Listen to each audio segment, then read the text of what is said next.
Ikalimang linggong oil price hike sumalubong sa mga motorista sa unang araw ng Pebrero.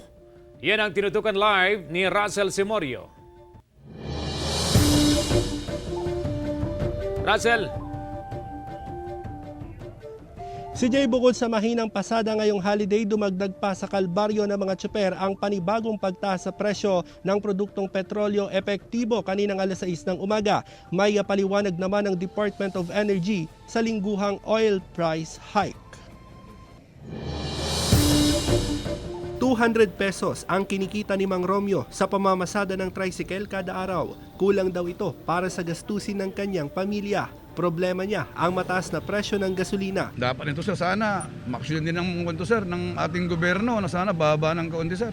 Kasi 5 beses ang konti sir nagtaas ang krudo gasolina Kaya sana kondin to sir, makakondin. May baba nila. Sumalubong sa mga motorista ngayong Pebrero ang ikalimang sunod na linggo ng oil price hike. Nasa 70 hanggang 80 centavos kada litro ang dagdag sa presyo ng diesel at gasolina. Base sa monitoring ng Department of Energy sa oil international market, nakita natin ang kadahilanan ay sa ng supply. Nagkaroon ng di inaasahang problema sa supply. Iniinda ng Autopro Pangasinan ang lingguhang pagtaas sa presyo ng produktong petrolyo.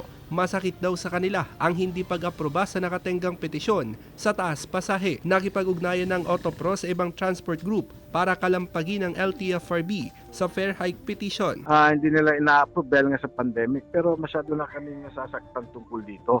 Kasi for this year, January pa lang, pang-5 na yung taas ng presyo ng krudo natin. So mabigat na rin. Ayon sa LTFRB Region 1, nasa central office ang petisyon sa taas pasahe. Kailangan din umano ng public hearing kung tatalakayin na ang petisyon. Yun ay mga bagay na isinasaalang-alang kapag gumagawa ng evaluation yung central office o yung mga regional offices kapag merong mga petition na katulad nun.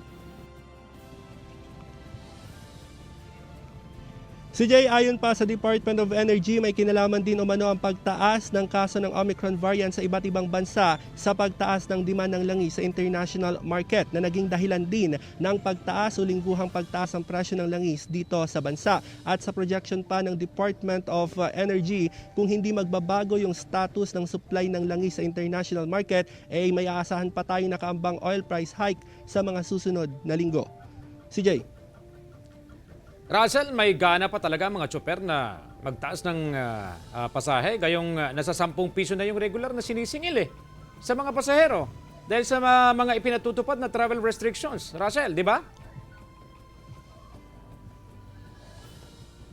Si Jay, tama yan at naitanong natin yan kanina sa pamunuan ng Autopro Pangasinan at aminado nga rin sila na marami na sa mga motorista o sa mga tsuper yung hindi sumusunod sa inilabas na fare matrix ng LTFRB at naniningil ng sobra. Ang paliwanag naman nila ay kung susundin daw nila yung fare matrix na inilabas ng LTFRB at ganito yung sitwasyon na limitado yung bilang ng pasahero na maaari nilang isakay sa kanilang mga PUV at ito nga ang patuloy na pagtaas ng presyo ng produktong petrolyo, wala na raw silang kikitain at wala na silang maiuwi sa kanilang pamilya. Pero ang babala ng LTFRB, illegal yung pagsasagawa nila ng paniningil ng sobra sa itinakdang fare matrix. Ang sino mang tsuper na mapapatunayang lumalabag sa overcharging may karampatang multa. Nasa 5,000 pesos hanggang 10,000 pesos yung first at second offense at ito yung mabigat CJ yung third offense. Nasa 15,000 pesos yung multa at revocation o cancellation ng kanilang prangkisa. CJ. Ang tanong ko, Russell, may nahuli na ba ang LTFRB?